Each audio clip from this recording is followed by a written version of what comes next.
جی جی شیخ، ہم انڈینز ہیں، ہم انڈیا کا رہنے والے، وہ شخص پاکستان کا ہے، اور یہاں پہ ہو کیا رہا ہے کہ یہاں کے مسلمس جا کے مطلب ان کو سپورٹ کرتے ہیں، ان کی حمایت کرتے ہیں، ان کو شاباشی دیتے ہیں. یہاں تک کہ ایک لڑکا آیا، وہ بول رہا ہے کہ یہ اسٹریم میری بہن بھی دیکھتی ہے، تو تھوڑے اپنے لہجے کو ٹھیک کرے تو وہ بولتے ہیں کہ اپنی بہن سے بول دو کہ وہ دیکھے نہیں اسٹریم. جزاک اللہ سے کتنا ہی بولنا تھا. السلام علیکم و رحمۃ اللہ. اللہ رب العالمین ہدایت دے. آمین آمین. شاہنہ اعظمی آپ اپنا سوال کریں سسٹر. السلام علیکم شیخ.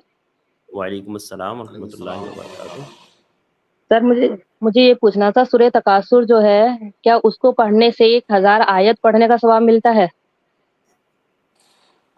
ایسی کسی بھی حدیث کا مجھے علم نہیں ہے جس میں وہ فضیلت بتائی گئی ہو جس کا ذکر آپ کر رہی ہیں، پھر بھی ہم تعاقب کر لیتے ہیں سورہ تکاثر کے بارے میں. تب تک آپ کسی دوسرے کالر کو لیں شیخ. ٹھیک ہے جزاک اللہ. میں جب تک جو ہے اگلے گیسٹ کو ایڈ کرتا ہوں، سسٹر سمیہ آپ اپنا سوال کریں. السلام علیکم ورحمۃ اللہ وبرکاتہ. وعلیکم السلام ورحمۃ اللہ وبرکاتہ. جی شیخ، میرا سوال یہ ہے کہ کسی لڑکی کو طلاق دیا اس کا شوہر، اور وہ طلاق جی دینے سے پہلے اس کی لڑکی کی زیور بھی مانگ لیے، اب جو زیور انہوں لائے تھے وہ بھی مانگ لیے، ان کا پورا سامان بھی پورا برباد کر دیے. تو طلاق دینے کے بعد لڑکی اس کا مطالعہ نہیں کر سکتی کیا؟ میرے زیور تم دے دو کر کو اس کا مطالعہ نہیں کر سکتی کیا شیخ؟ دیکھیے بہن، تھوڑا سا سوال آپ کا واضح نہیں ہو پا رہا ہے. وہ طلاق دینے کے بعد جو زیور مانگ رہا ہے، کیا وہ زیورات اس نے اپنی بیوی کو مہر میں دیا تھا؟ وہ زیورات کس کے جی تھے؟ نہیں شیخ، زیور انہوں اپنے طرف سے لا کے ڈالے تھے، اور لڑکی کے ماں باپ بھی لڑکی کو کچھ زیور دے کے بھیجے تھے، ہدیہ کے طور پر دے کے بھیجے تھے. وہ شوہر ہے نا، اس کو لڑکی کو بہت ستاتا تھا، اور اس کی پورے زیور بیچ کے کھا گیا، اس کے مال جو دیے تھے وہ بھی بیچ کر کھا گیا. اور طلاق دینے کے بعد جھوٹ کہا کہ میں اس کو میرا مال وہ لے کے چلے گیا، ایسا جھوٹ بول کے تہمت لگا کے اس کو طلاق دے دیا. اب لڑکی بولی کہ تمہاری زیور تو مجھے نہیں چاہیے، مگر میں کیسے لائی تھی نا زیور، وہ زیور تو مجھے دے دو. کیا یہ بھی مطالعہ نہیں کر سکتی کیا لڑکی؟ کون سے زیور مجھے دے دو؟ وہ خود جو لڑکی جو لے ماں کے گئی باپ تھی کے شیخ، گھر سے، جو ماں باپ کی ماں طرف باپ سے کے لی گھر تھی. سے لے. جو شوہر بیچ کر کے کھا چکا ہے. جی شیخ جی. دیکھیے بہن، پہلی بات تو یہ ہے کہ طلاق دیتے وقت شوہر اپنی بیوی سے نہ تو اس زیور کا مطالبہ کر سکتا ہے یا اس مال کا مطالبہ کر سکتا ہے جو اس نے مہر میں دیا ہے، وہ تو قطعاً نہیں کر سکتا. دوسری بات، اگر شوہر نے اپنی بیوی کو بیوی رہنے کے دوران کچھ ہدیہ تحفہ دیا ہے اور اس کا مقصد صرف ہدیہ اور تحفہ ہے، تو طلاق دیتے وقت اس کو بھی واپس نہیں مانگ سکتا ہے. تیسری بات یہ کہ اس عورت کی کہ اپنے جو زیورات ہیں جو اس کے والدین نے دیے ہیں یا کسی اور نے دیے ہیں، جو اس کی اپنی خالص پراپرٹی ہے، اس کو بھی شوہر اس کا بھی مطالبہ نہیں کر سکتا ہے. خلاصہ یہ کہ بیوی سے شوہر کسی بھی مال کا مطالبہ نہیں کر سکتا ہے طلاق دیتے ہوئے.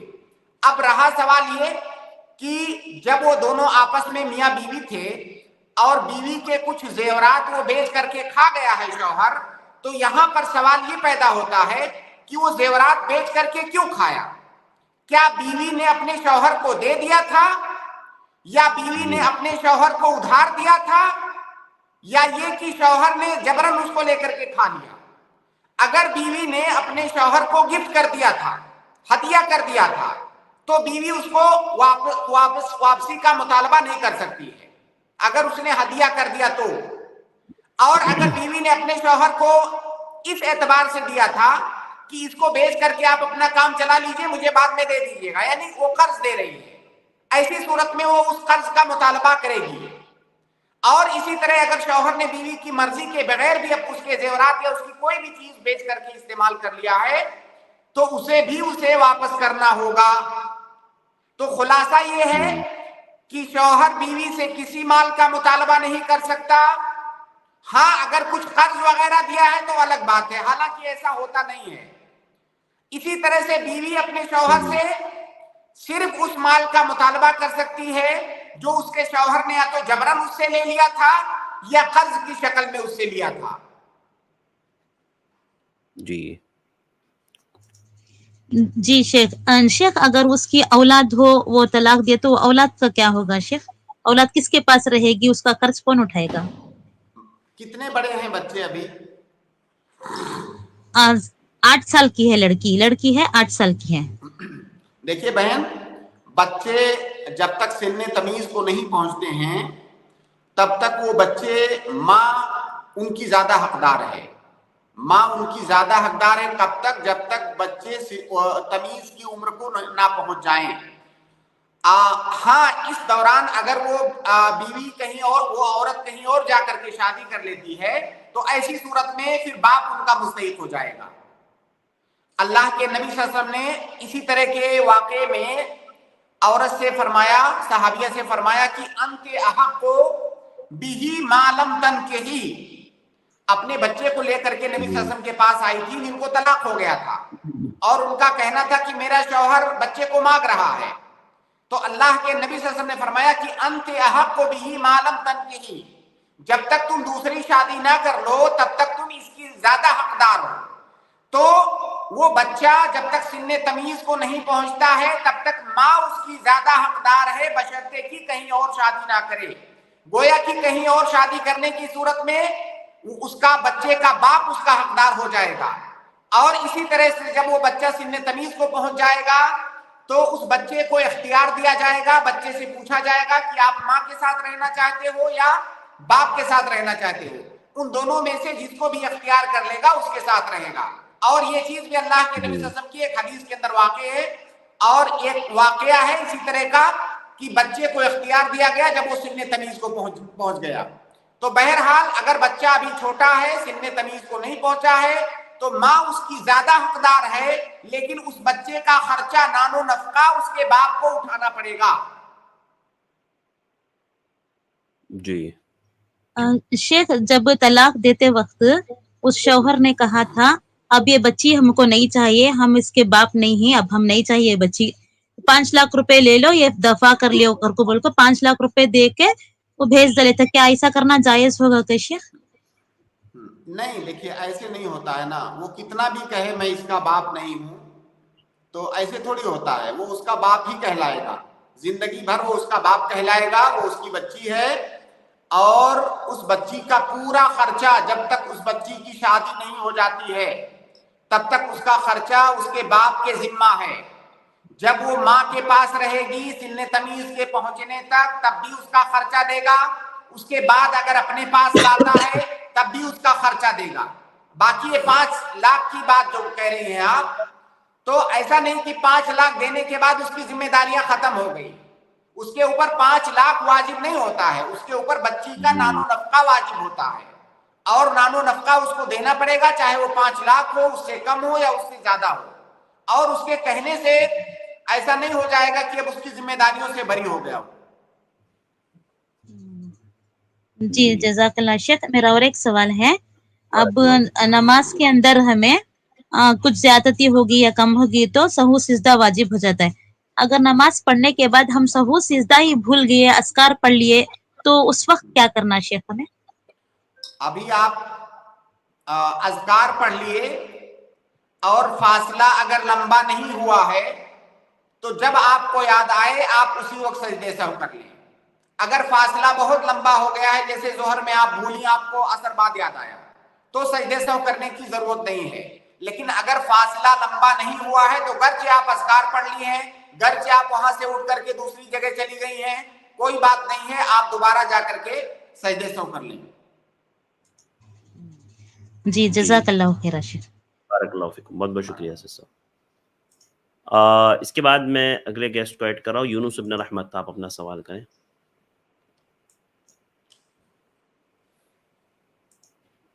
السلام علیکم شیخ۔ وعلیکم السلام ورحمۃ اللہ وبرکاتہ۔ شیخ میں نے میسج ڈالا تھا کہ جماعت کا وقت ہو گیا ہے، تھوڑی دیر بعد مجھے لیجیے۔ ٹھیک ہے ٹھیک ہے۔ جاوید مکاندار، میں آپ کو ایڈ کراؤں، آپ اپنا سوال کریں۔ السلام علیکم ورحمۃ اللہ وبرکاتہ۔ وعلیکم السلام ورحمۃ اللہ وبرکاتہ۔ شیخ صاحب، ہمارے یہاں بیان میں اکثر بتاتے ہیں کہ جب حج کے موقع پر لوگ حاجی جاتے ہیں تو مزدلفہ کی جو رات ہوتی ہے وہ لیلۃ القدر کے برابر ہوتی ہے، اور عشر ذی الحجہ کے جو 10 راتیں ہوتے ہیں وہ بھی لیلۃ القدر کے برابر ہوتے ہیں، اور مغرب کے بعد کوئی صورت بتائے، میرے دھیان میں نہیں رہی، وہ صورت پکڑیں تو لیلۃ القدر میں جتنا ثواب ملے گا اسی بھی اتنا ثواب ملے گا، یہ کہاں تک صحیح ہے؟ یہ بالکل غلط ہے، ایسی کوئی فضیلت وارد نہیں ہے۔ دیکھیے حج کے جتنے بھی ایام ہیں وہ فاضل ایام ہیں، اس میں کوئی شک نہیں ہے، لیکن فضیلت کا یہ مطلب نہیں ہے کہ ہم اپنی طرف سے اس کی فضیلت کریں۔ ہاں، مزدلفہ کی رات کی فضیلت کے لیے کافی ہے کہ وہ اس کا شمار حج کے ایام میں ہو رہا ہے، اور اس رات میں خاص عبادتیں ہیں، اس صبح خاص عبادتیں ہیں، اس جگہ کی خاص فضیلت ہے، یہ کافی ہے، اپنی طرف سے اس کی فضیلت گڑنے کی ضرورت نہیں ہے۔ جی جی بھائی، ٹھیک ہے، جزاک اللہ خیر۔ بارک جی اللہ، شیخ، بہت وہ بہت حدیث جو ابھی بہن پوچھ رہی تھی، وہ حدیث دیکھیے جی سامنے میرے، اللہ کے نبی صلی اللہ علیہ وسلم کی حدیث ہے، عبداللہ بن عمر راوی ہیں رضی اللہ تعالیٰ عنہما، کہ اللہ کے نبی صلی اللہ علیہ وسلم نے فرمایا الا یستطیع احدکم ان یقرأ 1000 آیۃ فی کل یوم، کہ کیا تم میں سے کوئی اتنی طاقت نہیں رکھتا ہے کہ ہر دن وہ 1000 آیت پڑھے؟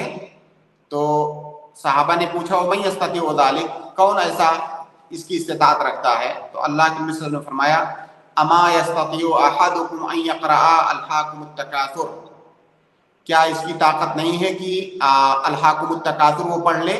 گویا کہ اس حدیث کا مطلب یہ ہے کہ اگر الہاکم التکاثر یہ والی صورت کوئی پڑھتا ہے تو 1000 آیت پڑھنے کے برابر اس کو اجر ہے، لیکن یہ حدیث ضعیف ہے، یہ حدیث قابل احتجاج نہیں ہے۔ جی ٹھیک ہے شیخ، جزاک اللہ خیر۔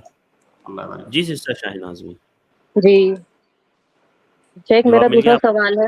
جی، میں کچھ ٹائم پہلے اسٹریم میں شیخ نے بتایا تھا کہ فرض نماز کے بعد 4 طرح کے اذکار پڑھے جاتے ہیں، سبحان اللہ کے بارے میں 4 طرح سے، ٹھیک ہے نا؟ اس جی میں ایک تھا کہ 25 بار سبحان اللہ، 25 بار الحمدللہ، 25 بار اللہ اکبر، اور 25 بار لا الہ الا اللہ وحدہ لا شریک لہ، ٹھیک ہے؟ تو میں نہیں، یہ جاننا چاہ رہی صرف لا الہ الا اللہ، صرف لا الہ الا اللہ۔ لا الہ الا اللہ، جی جی جی ٹھیک ہے شیخ، یہی سوال تھا میں۔ ٹھیک ہے، جی بارک اللہ فیک۔ اس کے بعد میں اگلے گیسٹ کو ایڈ کر رہا ہوں، اگلے گیسٹ ہے ساحل، آپ اپنا سوال کریں۔ السلام علیکم شیخ۔ وعلیکم السلام۔ شیخ میرا ایک سوال ہے، شیخ جو نان مسلم کے فیسٹیول میں آن لائن شاپنگ پر جو آفرز ہوتے ہیں، کیا ان آفر میں پروڈکٹ کو خریدنا صحیح ہے؟ جی فیسٹیول آن میں کیا لائن ہوتا ہے شیخ؟ On line shopping offer? میں غیر مسلم فیسٹیولز میں آن لائن شاپنگ میں جو آفرز ہوتے ہیں، کیا ان کو لے سکتے ہیں؟ اس میں انشاءاللہ کوئی حرج کی بات نہیں ہے، آپ قیمت دے کر کے لے رہے ہیں، وہ چیز کوئی ایسا نہیں کہ وہ چیز آپ کو فری میں مل رہی ہے۔ مختلف مناسبات پر دیکھیے ان کا مقصد ہوتا ہے اپنے سامان کو کثرت کے ساتھ بیچنا، تو انشاءاللہ اس میں کوئی حرج نہیں ہے۔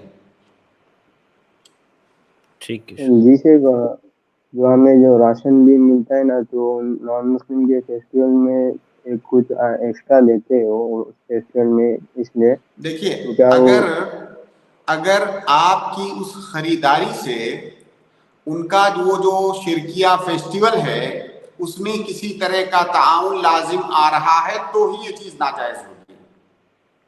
اگر میری خریداری سے وہ جو شرکیہ عمل کر رہے ہیں اس عمل میں تعاون ہو رہا ہے تو یہ چیز ناجائز ہوگی، لیکن میں نہیں سمجھتا ہوں کہ اس کا تعلق کسی شرکیہ عمل سے ہے۔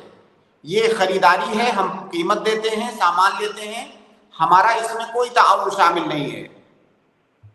جی ہاں، اور شیخ اور اس فیسٹیول سے ریلیٹڈ سامان بیچنا، خاص کر کے اس فیسٹیول میں، تو کیسا ہے؟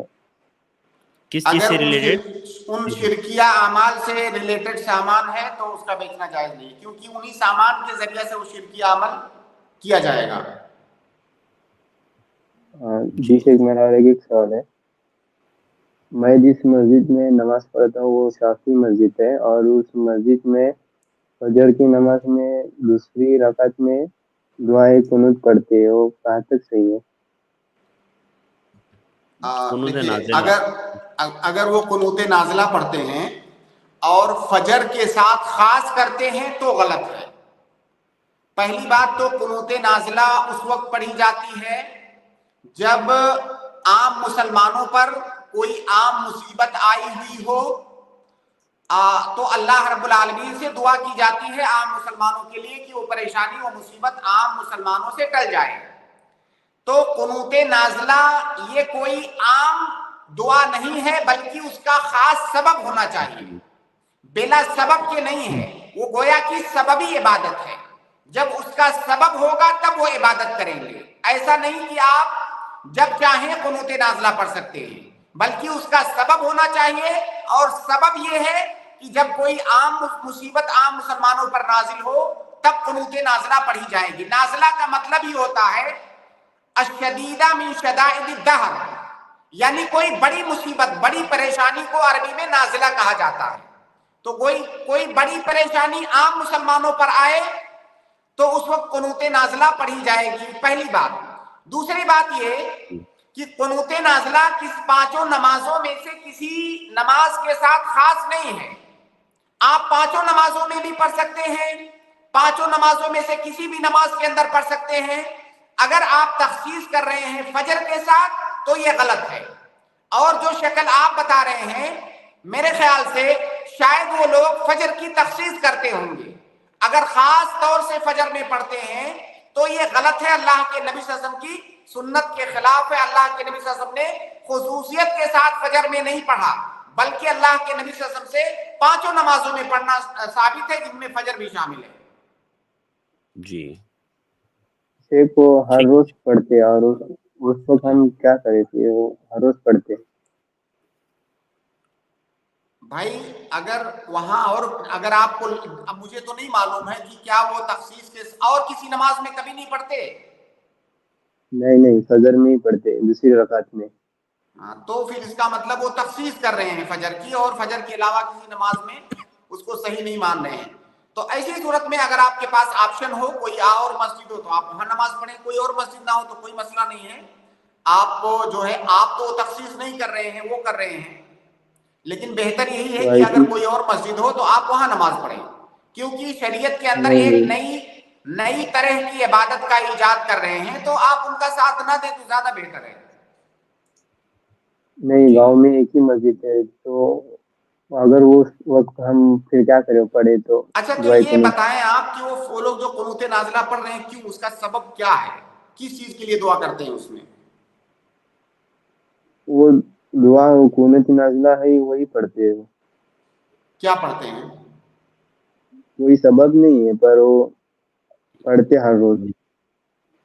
تو مطلب اس دعا میں کچھ تو کسی چیز کے لیے دعا کرتے ہوں گے نا، کیا دعا کرتے ہیں؟ دعا تو صرف مجھے یاد نہیں ہے۔ بھائی اگر بہتر ہو کوئی اور مسجد آپ کو ملے تو آپ اس مسجد میں نماز پڑھیں، جہاں اس طرح کی نئی چیز ایجاد کی جا رہی ہو وہاں پہ آپ بچیں تو زیادہ بہتر ہے۔ میں اسے میں پوچھنا چاہتا ہوں کہ میں پڑھوں یا نہ پڑھوں؟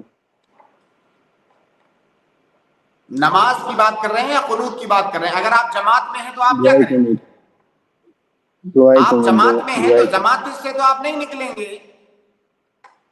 نہیں، کوئی لوگ کیا کرتے کھڑے رہتے، مطلب وہ ہاتھ اٹھا کر پڑھتے نا، تو کوئی لوگ کھڑے رہتے اور آمین نہیں بولتے۔ ہاں، اتنا آپ کر سکتے ہیں کہ گویا کہ آپ اپنے آپ کو اس دعا سے خارج مان رہے ہیں، آپ اس میں شامل نہیں ہو رہے ہیں، تو اتنا کم سے کم آپ کر سکتے ہیں۔ جی ٹھیک ہے شیخ، بہت بہت شکریہ، جزاک اللہ۔ جی جزاک اللہ خیر، بارک اللہ فیکم۔ اس کے بعد میں اگلے گیسٹ کو ایڈ کر رہا ہوں، اگلے گیسٹ سعید میں آپ کو ایڈ کر رہا ہوں، آپ اپنا سوال کریں۔ ایک منٹ، فیروز خان، سعید اس کے بعد فیروز خان کو میں ایڈ کروں گا۔ السلام علیکم ورحمۃ اللہ وبرکاتہ۔